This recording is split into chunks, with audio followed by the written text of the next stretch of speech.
5월 3일 토요일 큐티입니다. 본문 말씀은 민수기 18장 21절에서 32절 말씀입니다. 내가 레위 사람들에게는 이스라엘의 모든 11조를 그들에게 유산으로 주니 회막을 섬기는 것에 대한 보상이다. 이제부터 이스라엘 자손은 회막 가까이 나와서는 안 된다. 그러지 않으면 그들이 그 죄의 결과를 감당하게 돼 죽게 될 것이다. 오직 레위 사람들만이 회막에서 일하고 회막에 대한 죄를 짊어져야 한다. 이것은 대대로 계속되어야 될 율례다. 그들은 이스라엘 백성들 가운데서 유산이 없을 것이다. 그 대신 내가 레위 사람들에게 이스라엘 백성들이 여호와께 예물로 바치는 11조를 그 유산으로 준다. 내가 그들은 이스라엘 백성들 가운데서 유산이 없을 것이다 라고 말한 것은 이 때문이다. 여호와께서 모세에게 말씀하셨습니다. 레위 사람들에게 말이 일러라. 내가 너희에게 너희의 유산으로 주는 11조를 이스라엘 백성들에게서 받은 때는 그 11조의 11조를 여호와께 드리는 예물로 바쳐야 한다. 너희 예물은 타작마당의 곡식이나 포도주를 짜는 틀의 포도즙처럼 여겨야 할 것이다. 이처럼 너희 또한 너희가 이스라엘 백성들에게서 받은 모든 것에서 11조를 여호와께 거제로 바칠 것이다. 여호와의 몫으로 돌린 그 거제물은 제사장 아론에게 주어야 한다. 너희는 너희가 받은 모든 예물 가운데 가장 좋고 가장 거룩한 부분을 여호와의 몫으로 바쳐야 한다. 레위 사람들에게 말하여라. 너희가 가장 좋은 부분을 바칠 때는 타작마당에서 나온 것이나 포도주를 짜는 틀에서 나온 것처럼 여겨야 한다. 너희와 너희 집안은 어디서든 그 나머지를 먹을 수 있다. 그것은 너희가 회막에서 일한 것에 대한 보수이기 때문이다. 그 가운데 가장 좋은 부분을 바침으로써 너희는 이 일에 대해 죄가 없게 될 것이다. 그렇게 하면 너희가 이스라엘 백성들이 드리는 거룩한 예물을 더럽히지 않는 것이 돼 너희가 죽지 않을 것이다. 아멘. 본문 요약입니다. 하나님께서는 레위인들의 생계를 위해 이스라엘 자손들이 드리는 11조를 그들의 몫으로 주셨습니다. 이는 레위인들이 회막에서 섬기는 봉사에 대한 보상이었습니다. 그러나 레위인들도 그들이 받은 11조에서 다시 11조를 취하여 제사장 아론에게 드려야 했습니다. 하나님께서는 이것을 거제라 부르시며 가장 좋은 것을 드리도록 명하셨습니다. 레위인들이 최상의 것을 거제로 드린 후에는 나머지를 어디서든지 먹을 수 있었으며 이것이 그들의 봉사에 대한 보수였습니다. 본문 요약입니다. 하나님께서는 레위인들에게 이스라엘 자손이 드리는 11조를 유업으로 주십니다.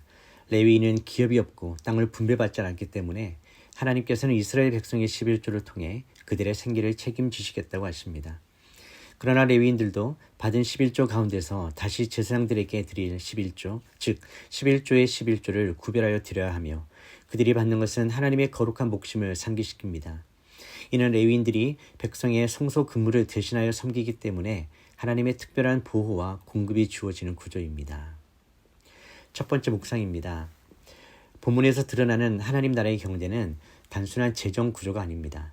섬기는 자들을 하나님이 돌보시고 그 돌봄이 또 다른 섬김으로 이어지는 선순환의 구조입니다. 레위인들은 기업을 받지 않았습니다. 그러나 그것은 불이익이 아니라 하나님의 특별한 소유로 선택되었음을 의미합니다. 그들이 감당하는 일은 성소에서의 봉사이며 이는 이스라엘 전체 공동체가 하나님의 임재 가운데 살 수 있게 하는 영적 중보의 역할입니다. 그래서 하나님은 그들의 생계를 백성의 11조로 보장하십니다.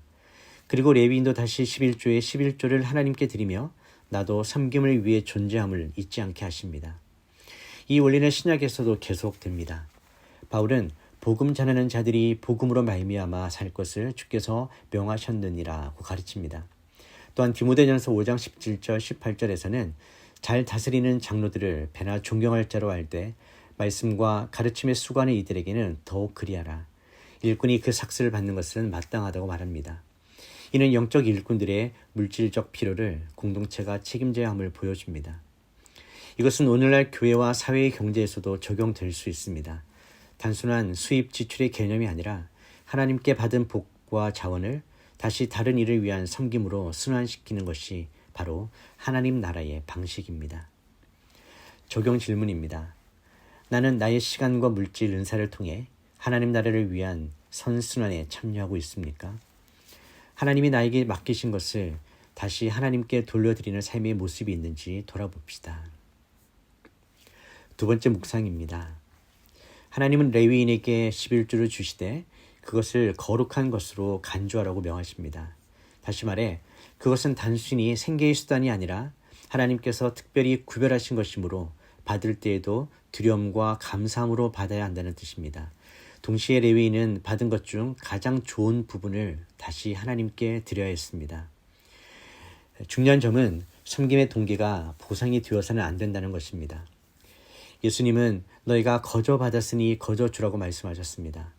하나님의 일꾼은 물질적 이득을 위해서가 아니라 하나님을 향한 사랑과 백성들을 위한 헌신으로 섬겨야 합니다. 베드로도 장로들에게 억지로 하지 말고 하나님의 뜻을 따라 자원함으로 하며 더러운 이득을 위하여 하지 말고 가까이 기꺼이 하며 양무리를 돌보라고 권면했습니다. 오늘날 우리는 사역자나 헌신자를 보며 풀타임이니 생계가 보장된다고 생각하기 쉽지만 하나님은 사역자의 삶을 거룩한 책임이자 영적 순결을 요구하는 자리로 여기십니다. 사역은 누리는 자리가 아니라 거룩한 것을 잘 감당하고 다시 하나님께 올려드리는 자리입니다. 그리고 이 원리는 모든 성도에게도 해당됩니다. 우리는 모두 왕같은 제사장이기 때문입니다.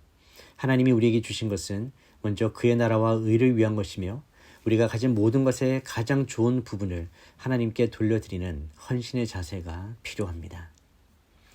적용 질문입니다. 나는 하나님의 것을 받으며 어떤 자세로 임하고 있습니까? 당연한 권리로 여기고 있지는 않습니까? 하나님께 받은 것 중 가장 좋은 것을 어떻게 하나님께 드리고 있는지 돌아봅시다. 기도하겠습니다. 하나님 아버지, 주님의 나라에는 섬김과 공급의 순환이 흐르는 줄 믿습니다. 주께서 레위인에게 11조를 주셨듯이 저희들에게도 필요한 것을 공급하시며 그것을 통해 이웃을 섬기게 하시는 줄 믿습니다.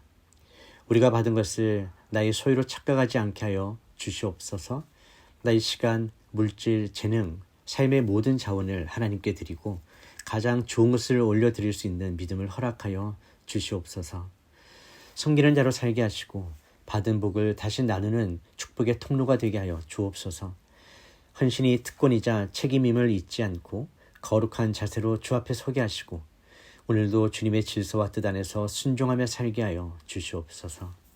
예수님의 이름으로 기도드립니다. 아멘.